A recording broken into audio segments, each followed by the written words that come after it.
சிவம் நீனான் சிவம் வாழ்வே தவம் அன்பே சிவம்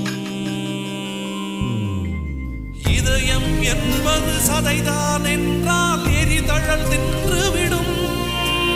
அன்பின் கருவி இதயம் என்றால் சாவை வென்று